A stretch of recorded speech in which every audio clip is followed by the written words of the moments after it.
Shri P Nandakumar 12 minute. Sir, 2024-25 സാമ്പത്തിക വർഷത്തിലേക്കുള്ള ധനാഭ്യർത്ഥനയെ ഞാൻ പിന്തുണയ്ക്കുകയാണ്. Sir, ബഹുമാനപ്പെട്ട പ്രതിപക്ഷ നേതാവും മറ്റ് പ്രതിപക്ഷ മെമ്പർമാരും സംസ്ഥാനത്തിൻ്റെ സാമ്പത്തിക അവസ്ഥയെ സംബന്ധിച്ചും ധനകാര്യ മാനേജ്മെൻറ്റിനെ പറ്റിയും ഇവിടെ സംസാരിക്കുന്നത് കേട്ടപ്പോൾ തോന്നിയത് കേരളം ഇന്ത്യ രാജ്യത്തുള്ള ഒരു സംസ്ഥാനമല്ല എന്ന തോന്നലാണ്. എന്താണ് സർ മറ്റ് സംസ്ഥാനങ്ങളുടെ സ്ഥിതി? സർ, കോൺഗ്രസിൻ്റെ പങ്കാളിത്തത്തിൽ ഭരിക്കുന്ന ജാർഖണ്ഡിൽ ആഴ്ചയിൽ ഒരു ദിവസമെങ്കിലും റേഷൻ ഷോപ്പ് തുറക്കണം എന്ന് പറയണം. സർ, പഞ്ചായത്ത് മെമ്പർമാരുടെ തുച്ഛമായ അലവൻസ് പോലും നമ്മളുമായി താരതമ്യപ്പെടുത്താൻ പറ്റില്ല. പല സംസ്ഥാനങ്ങൾക്കൊന്നും കൃത്യമായി കൊടുക്കുന്നില്ല. സർ, കേരളത്തിലെ ആസ്പത്രിയിലെ അവസ്ഥയെപ്പറ്റി ഇവിടെ പറയുന്നത് കേട്ടു. കഴിഞ്ഞ ദിവസം എൻ്റെ ഒരു ശ്രദ്ധ ക്ഷണിക്കലിൻ്റെ മറുപടിയായി ധനകാര്യമന്ത്രി NHMന് കിട്ടാനുള്ള കണക്ക് പറയുകയുണ്ടായി. 1052 കോടി രൂപയാണ്. പ്രതിപക്ഷത്തിൻ്റെ വാദം കൃത്യമായ കണക്ക് കൊടുക്കാനും നോംസ് പാലിക്കാത്തതിൻ്റെ ഫലമായിട്ടാണ് കേന്ദ്രം സംഖ്യ അനുവദിക്കാത്തതെന്നാണ്. സർ, ഈ പ്രതിപക്ഷം ഭരിക്കുന്ന കോൺഗ്രസ് ഭരിക്കുന്ന തെലങ്കാനയിലെ സ്ഥിതി എന്താണ്? അവിടുത്തെ ആസ്പത്രി പ്രവർത്തനത്തിൻ്റെ സ്ഥിതി എന്താണ്? NHM ജീവനക്കാർക്ക് എത്ര മാസമായി ശമ്പളം കിട്ടിയിട്ട്? ഞങ്ങൾ തെലങ്കാന ഗവൺമെൻറ്റിന് കുറ്റം പറയുന്നില്ല. കേന്ദ്രം ഫണ്ട് നൽകാത്തത് കൊണ്ടാണെന്ന് ഞങ്ങൾക്കറിയാം. നിങ്ങളെപ്പോലെ ഞങ്ങൾ എല്ലാ വിഷയങ്ങളും രാഷ്ട്രീയത്തിൻ്റെ മഞ്ഞക്കണ്ണട കൊണ്ട് നോക്കി കാണുന്നവരല്ല. സർ, കേന്ദ്ര സർക്കാർ സംസ്ഥാന സർക്കാരിനെ സാമ്പത്തികമായി ഞെരുക്കി ശ്വാസം മുട്ടിക്കുകയാണല്ലോ. വരുമാനമെല്ലാം കേന്ദ്രത്തിന്, ചെലവെല്ലാം സംസ്ഥാനത്തിന്. കേന്ദ്ര ആവിഷ്കൃത പദ്ധതികളുടെ ഘടന തന്നെ മാറ്റി നടപ്പാക്കുന്ന രീതിയിലും മാർഗനിർദ്ദേശങ്ങളിലും മാറ്റം വരുത്തി. 100% 60% കുറച്ചു. 10 പദ്ധതികൾ വേണ്ടെന്ന് വെച്ചു. കരാർ ജീവനക്കാരുടെ വേതന ഘടന മാറ്റിമറിച്ചു. സർ, തൊഴിലുറപ്പ് പദ്ധതി പോലും അനുവദിക്കാൻ ഫണ്ട് അനുവദിക്കുന്നില്ല. അത് വെട്ടിക്കുറച്ചിരിക്കുകയാണ്. ഇതിൻ്റെ എല്ലാം ഫലമായി സംസ്ഥാനങ്ങൾ പ്രതിസന്ധിയിലാവുകയാണ്. നികുതി വീതവും കടമെടുക്കാനുള്ള അവകാശവും നിഷേധിക്കുന്നതിലൂടെ സംസ്ഥാന സർക്കാരുകളുടെ പ്രതിസന്ധിക്ക് ഊക്കുകൂടുകയാണ്. നമ്മുടെ ഫെഡറൽ സംവിധാനത്തെ തന്നെ അട്ടിമറിക്കുന്നതാണ് കേന്ദ്ര നയം. സർ, കേരളത്തിലെ കോൺഗ്രസ് MPമാർ ഇനിയെങ്കിലും ഈ വിഷയം സംസ്ഥാന താൽപ്പര്യം സംരക്ഷിക്കുന്നതിന് വേണ്ടി പാർലമെൻറ്റിൽ ഉന്നയിച്ച് പ്രക്ഷോഭത്തിൽ പങ്കുചേരുമോ? സർ, കേരളം മറ്റു സംസ്ഥാനങ്ങളിൽ നിന്ന് വേറിട്ട് നിൽക്കുന്ന സമസ്ത മേഖലയും പുരോഗതി കൈവരിച്ചത് വെറുതെയല്ല, പൊറുതി നേടിയതാണ്. കാർഷിക പരിഷ്കരണം, ശമ്പളഘടനയിൽ വന്ന മാറ്റം, കൂലി വർധനവ് തുടങ്ങിയ ഉദാഹരണങ്ങൾ മാത്രമാണ്. 1957 മുതൽ അധികാരത്തിൽ വന്ന ഇടതുപക്ഷ ജനാധിപത്യ സർക്കാരുകൾ ബദൽ നയത്തിൻ്റെ അടിസ്ഥാനത്തിൽ നേടിയതാണ് ഇവയെല്ലാം. വ്യത്യസ്തമായ വികസന കാഴ്ചപ്പാടിൽ നിന്നും അടിസ്ഥാനപരമായി വ്യതിചലിക്കാൻ ഒരു സർക്കാരിന് പിന്നെ കഴിഞ്ഞിട്ടില്ല. സർ, അതുകൊണ്ട് തന്നെയാണ് ഇന്ത്യയിലെ മറ്റ് സംസ്ഥാനങ്ങളിൽ നിന്നും വേറിട്ട സംസ്ഥാനമായി കേരളം നിലനിൽക്കുന്നത്. ശക്തമായ സാമൂഹ്യ സുരക്ഷാ പദ്ധതികൾ, ആരോഗ്യ വിദ്യാഭ്യാസ മേഖലയിൽ അസൂയാഭാവമായ മാറ്റം എന്നിവ കേരളത്തിലുണ്ടായിട്ടുണ്ട്. 2016 അധികാരത്തിൽ വന്ന LDF സർക്കാർ, ഇപ്പോൾ തുടരുന്ന സർക്കാർ 1957 തുടക്കം കുറിച്ച നയത്തിൽ നിന്ന് കാലത്തിനനുസരിച്ച് മാറ്റം വരുത്തി മുന്നോട്ട് പോവുകയാണ്. ദേശീയപാത വികസനം, വിഴിഞ്ഞം പദ്ധതി, വ്യവസായ മേഖലയിൽ തുടക്കം കുറിച്ച വലിയ പദ്ധതികൾ എന്നിവ എടുത്തു പറയേണ്ടതാണ്. സർ, എന്നാൽ കേരളത്തിൻ്റെ ഈ ബദൽ നയം അട്ടിമറിച്ച് വലതുപക്ഷ നയം അടിച്ചേൽപ്പിക്കുന്നതിന് വേണ്ടി കേന്ദ്ര സർക്കാർ നിരന്തരമായി ശ്രമിക്കുകയാണ്. ഇന്ത്യയിലെ ജനസംഖ്യയിൽ 2.5% കേരളീയർ. എന്നാൽ നമുക്ക് ലഭിക്കുന്ന നികുതി വീതം 1.92% മാത്രമാണ്. കേന്ദ്ര പദ്ധതികൾ നമ്മളോടുള്ള അവഗണന നാഷണൽ ഹൈവേയിലും റെയിൽവേയിലും പ്രത്യേകിച്ച് തുടരുകയാണ്. സർ, കേന്ദ്ര വിഹിതം വെട്ടിക്കുറയ്ക്കുന്നതിനാൽ ആരോഗ്യമേഖലയിൽ കോവിഡാനന്തര കാലഘട്ടത്തിൽ ഉയർന്നു വരുന്ന ആരോഗ്യ പ്രശ്നങ്ങളിൽ കാര്യക്ഷമമായി ചികിത്സ നടത്തുന്നതിലും വിദ്യാഭ്യാസ മേഖലയിൽ കൂടുതൽ മെച്ചപ്പെട്ട പദ്ധതികൾ ആവിഷ്കരിക്കുന്നതിലും നമുക്ക് കുറവ് വരുന്നുണ്ട്. കേരളത്തിൻ്റെ സാമ്പത്തികമായി ഞെരുക്കുന്നതിന് FRBM ആക്ട് പറഞ്ഞ കേന്ദ്രം 3% കടമെടുക്കുന്നതിന് പോലും സംസ്ഥാനത്ത് അനുവദിക്കുന്നില്ല. കേരളത്തിൻ്റെ വികസനം തകർക്കുന്നതിന് വേണ്ടി കിഫ്ബിയിലും പെൻഷൻ പദ്ധതിയിലും കേരള സർക്കാരിൻ്റെ കടപരിധിയിൽ ഉൾപ്പെടുത്തിയിരിക്കുകയാണ്. 10ാം ധനകാര്യ കമ്മീഷൻ്റെ കാലത്ത് കേരളത്തിൻ്റെ കേന്ദ്ര നികുതി വരുമാനത്തിൻ്റെ 3.875% ലഭ്യമായത് 15ാം ധനകാര്യ കമ്മീഷനായപ്പോൾ 1.92% കുറച്ചു. പകുതിയാണ് സർ. കേന്ദ്ര സർക്കാരാണെങ്കിൽ കേന്ദ്ര വരുമാനം കൂട്ടാൻ വേണ്ടി സെസ്സും സർചാർജും വർദ്ധിപ്പിക്കുകയാണ്. നികുതി വിഹിതം സംസ്ഥാനങ്ങൾക്ക് നൽകാതിരിക്കാൻ തെറ്റായ നടപടിയാണ് കേന്ദ്രം സ്വീകരിക്കുന്നത്. ഇതിൻ്റെ എല്ലാം ഫലമായി കേന്ദ്ര സർക്കാരിൽ നിന്ന് ലഭിക്കേണ്ട തുകയിൽ 57,000 കോടി രൂപയാണ് സർ മൊത്തത്തിൽ നമ്മുടെ സംസ്ഥാനത്തിന് കുറവ് വന്നിട്ടുള്ളത്.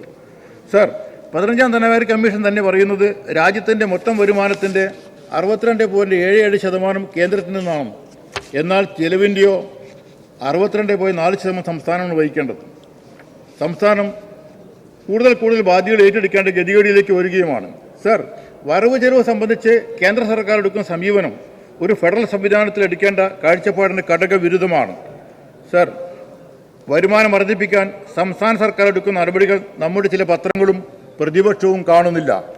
നികുതി വരുമാനത്തിൽ കഴിഞ്ഞ സാമ്പത്തിക വർഷം 24,000 കോടി രൂപയുടെ വരുമാന വർധന ഉണ്ടാക്കിയത്. ഭൂനികുതി രജിസ്ട്രേഷൻ 1,530 കോടി രൂപ അധിക വരുമാനം ഉണ്ടാക്കി. എന്നാൽ കേന്ദ്ര വിഹിതം കുറഞ്ഞു വരികയാണ്. 2021-22 റവന്യൂ വിഹിതം 56% 54%. എന്നാൽ തനത് വരുമാന വർധനവ് 2021-22 59%, 22-23 66%, 2024 75%. സർ, ഇതാണ് കടുകേറിയത. പ്രതിപക്ഷം പറയുന്നതാണല്ലോ. ഈ കാലയളവിൽ നിങ്ങൾ ഭരിച്ചിരുന്ന രാജസ്ഥാൻ, അതിനു പുറമെ ഹരിയാന, UP, നിങ്ങൾ പങ്കാളിത്തമുള്ള ഛത്തീസ്ഗഡ്, ഒഡീസ തുടങ്ങിയ സംസ്ഥാന നികുതി വരുമാനം കുറഞ്ഞ കണക്കുകൾ നിങ്ങൾ കയ്യിലില്ലേ? ഈ വരുമാനത്തിൽ വന്ന കുറവ് ആ സംസ്ഥാനത്തെ എങ്ങനെയൊക്കെ ബാധിക്കുന്നു എന്ന് പരിശോധിക്കേണ്ടതല്ലേ? സർ, ഈ കാലഘട്ടത്തിൽ കേന്ദ്ര ധനസഹായം 25.94% നിന്ന് 8.5% കുറഞ്ഞു. സർ, ഭീകരമാണ്. 17.9% കുറവാണ് ഉണ്ടായിട്ടുള്ളത്. കേന്ദ്രത്തിൻ്റെ സാമ്പത്തിക സ്രോതസ് കൂടുകയാണ്. സർ, FRBM ആക്ട് അവർക്ക് ബാധകമല്ല. ഇന്ത്യക്കകത്തുനിന്നും പുറത്തുനിന്നും നിർബാധം അവർ കടമെടുക്കുകയാണ്. RBI surplus fund 2.1 lakh crore രൂപയാണ് ഈ വർഷം ലഭിച്ചത്. നിയമാനുസൃതമായി നബാർഡിന് കൊടുക്കേണ്ട തുക പോലും കൊടുക്കുന്നില്ല. നിയമം പാലിക്കാൻ 1 രൂപ മാത്രമാണ് കൊടുത്തത്. സർ, പൊതുമേഖലാ ഡിവിഡൻഡ് 1 ലക്ഷം കോടി രൂപയാണ് കേന്ദ്രത്തിൽ ലഭിച്ചത്. പുറമെ ആസ്തി വിൽപ്പനയിൽ കൂടി വൻ തുക കേന്ദ്രം സ്വരൂപിക്കുകയുണ്ടായി. സർ, ഇതിനെല്ലാം എതിരായി എന്ത് പോരാട്ടമാണ് സർ കോൺഗ്രസ് നടത്തുന്നത്? അവരുടെ MPമാർ ഈ വിഷയങ്ങളെല്ലാം പാർലമെന്റിനകത്തും പുറത്തും പറയുന്നുണ്ടോ? നമ്മൾ അനീതിക്കെതിരായി സുപ്രീം കോടതിയിൽ പോയി കേസ് കൊടുത്തു. ഡൽഹിയിൽ സമരം നടത്തി. എന്ത് സമീപനമാണ് കോൺഗ്രസ് എടുത്തത്? കോൺഗ്രസിൻ്റെ അധപ്പനത്തെയാണ് ഇത് കാണിക്കുന്നത്. സർ, കേരളത്തിൻ്റെ പ്രതിപക്ഷത്തിൻ്റെ മുഖപത്രവും വഴികാട്ടിയുമാണല്ലോ മലയാള മനോരമ. വോട്ടെടുപ്പിന് ശേഷം മനോരമ ഇംഗ്ലീഷ് ഓൺലൈൻ പതിപ്പിൽ വന്നൊരു വാർത്ത. സർ, ഇതാണ് സർ അത്. അതിൽ പറയുന്നത്, അതിൻ്റെ അനാലിസിസിൻ്റെ title how central throttled Kerala and how finance minister Balagopalan's response heaped more burden എന്ന ആ അനാലിസിസിനകത്ത് അയ്യപ്പനാർ എഴുതിയതാണ്. കേരളത്തിൻ്റെ സാമ്പത്തിക പ്രതിസന്ധി കേന്ദ്രം സൃഷ്ടിച്ചതാണെന്നാണ് അദ്ദേഹം പറയുന്നത്. വോട്ടെടുപ്പ് കഴിയേണ്ടി വന്നു മനോരമയ്ക്ക് ഇത് പറയാൻ. CNAG കണക്കുകൾ ഉദ്ധരിച്ച് സംസ്ഥാനം ലക്ഷ്യമിട്ട GST അടക്കമുള്ള നികുതി വരുമാനത്തിൻ്റെ 92.36%, 1,21,000 കോടി രൂപയിൽ 94,633 കോടി രൂപ പുറമെ നികുതിയിലെ വരുമാനം ഒക്കെ നേട്ടമുണ്ടാക്കിയതിൻ്റെ കണക്കാണ് മനോരമ ചൂണ്ടിക്കാണിച്ചത്. സർ, 90%-ലധികം 92.36% സംസ്ഥാനത്തിന് പിരിച്ചെടുക്കാൻ കഴിഞ്ഞു. മുൻകാലങ്ങളിൽ പരമാവധി നേടിയത് 75%-ആണെന്നാണ് മനോരമ ലേഖനത്തിൽ പറഞ്ഞത്. സർ, ബഹുമാനപ്പെട്ട ഉമ്മൻചാണ്ടി മുഖ്യമന്ത്രിയായിരുന്ന കാലത്ത് പോലും 75%-ന്റെ പിരിവ് മാത്രമാണ് ഉണ്ടായിട്ടുള്ളത്. സർ, നികുതി വരുമാനത്തിലൂടെ മികച്ച നേട്ടമുണ്ടായപ്പോഴും സംസ്ഥാനത്തിൻ്റെ മൊത്തം വരുമാനത്തിൽ കുറവുണ്ടായതായി കാണാവുന്നതാണ്. അതിന് കാരണവും മനോരമ പറയുന്നുണ്ട്. വായ്പയിലും ഗ്രാൻഡിലും വന്ന കുറവാണെന്നാണ് പറയുന്നത്. കിഫ്ബി, സാമൂഹ്യക്ഷേമ കമ്പനി എന്നിവ എടുത്ത വായ്പ സംസ്ഥാനത്തിൻ്റെ കടമായി കൂട്ടിയതാണ് വായ്പാ വിഹിതത്തിൻ്റെ കുറവിന് കാരണമെന്നും മനോരമ പറയുന്നു. സർ, മനോരമ കൊടുത്ത ഡീറ്റെയിൽസ് കണക്ക് ഞാൻ ഉദ്ധരിക്കാൻ ആഗ്രഹിക്കുന്നില്ല. എല്ലാവർക്കും നെറ്റ് കിട്ടുന്ന കാര്യമാണ്. അത് സമയക്കുറവ് ആഗ്രഹിക്കുന്നില്ല. സർ, ഇവിടെ ബഹളം വയ്ക്കുന്ന പ്രതിപക്ഷ നേതാവും ഇതൊന്നും വായിക്കുന്നില്ല എന്ന് ഞാൻ പറയുന്നില്ല. പ്രതിപക്ഷ നേതാവ് വായിക്കാത്ത ആളൊന്നുമല്ല എന്നെനിക്കറിയാം. പക്ഷേ അദ്ദേഹം വായിച്ചതുകൊണ്ടും കാര്യമില്ല. പക്ഷേ അദ്ദേഹത്തിന് മനോരമ പറയുന്ന കാര്യം അംഗീകരിക്കാൻ കഴിയില്ല. കാരണം അവരുടെ മാനസികാവസ്ഥ അതാണ്. സർ, നമ്മൾ ധനക്കമ്മി കുറച്ചുകൊണ്ടുവരികയാണ്. റവന്യൂ കമ്മിയും കുറയുന്നുണ്ട്. അതേ അവസരത്തിൽ നമ്മുടെ മൂലധന ചെലവ് കൂടുകയാണ്. വികസന കാഴ്ചപ്പാടിൽ നിന്നും സംസ്ഥാനം ഒരടി പോലും പിന്നോട്ട് പോയിട്ടില്ല. പ്രതിപക്ഷം കണ്ണടച്ചിരുട്ടാക്കുകയാണ്. സർ, കേരളം ഒരു ഒറ്റപ്പെട്ട സംസ്ഥാനമാണോ? ലോകം, ഇന്ത്യ നമ്മൾ കാണേണ്ടതല്ലേ? ലോകരാഷ്ട്രങ്ങളാകെ കടക്കണിയിൽ പെട്ടുകൊണ്ടിരിക്കുകയാണ്. സർ, ലോകരാഷ്ട്രങ്ങളുടെ കടത്തെ സംബന്ധിച്ചിടത്തോളം പഠിക്കുന്നതിന് വേണ്ടി കൊളംബിയ യൂണിവേഴ്സിറ്റിയിൽ ഒരു കൂട്ടം പണ്ഡിതന്മാരുടെ റിപ്പോർട്ടെല്ലാം ഇപ്പോൾ പുറത്തു വന്നിട്ടുണ്ട്. ഞാനത് ദീർഘിപ്പിച്ച് പറയുന്നില്ല. സർ, ഹൗസ് ഹോൾഡ് കടവും വർദ്ധിക്കുകയാണ്. RBI തന്നെ ആശങ്ക പ്രകടിപ്പിച്ചിട്ടുണ്ട്. ഈ സേവിങ്സ് കുറയുന്നതുകൊണ്ടും കടബാധ്യത വർദ്ധിക്കുന്നതിന് ഫലമായിക്കൊണ്ട് ഉപഭോഗത്തിൽ വരുന്ന കുറവെല്ലാം നമ്മൾ സമ്പദ്ഘടനയെ സാരമായി ബാധിക്കുന്നു എന്നാണ് RBIയുടെ റിപ്പോർട്ടിൽ ചൂണ്ടിക്കാണിച്ചിട്ടുള്ളത്.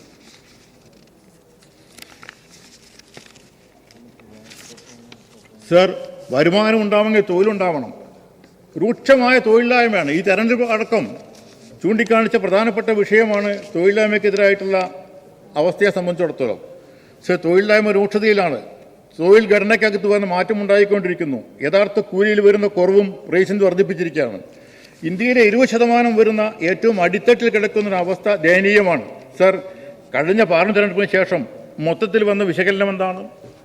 വിവരമുള്ളവരൊക്കെ പറഞ്ഞ ലേഖനങ്ങൾ ഇഷ്ടംപോലെ നമ്മൾ വായിക്കുന്നത്. ഇപ്പോൾ BJPയുടെ പരാജയപ്പെട്ട പ്രധാനപ്പെട്ട കാരണം ഗ്രാമീണ മേഖലകളിലെ അവസ്ഥയാണ്. കൃഷിക്കാരുടെയും തൊഴിലാളികളുടെയും പ്രക്ഷോഭം ഉയർന്ന മേഖലയ്ക്കകത്താണ് പ്രധാനമായും BJPയുടെ പരാജയമുണ്ടായത്.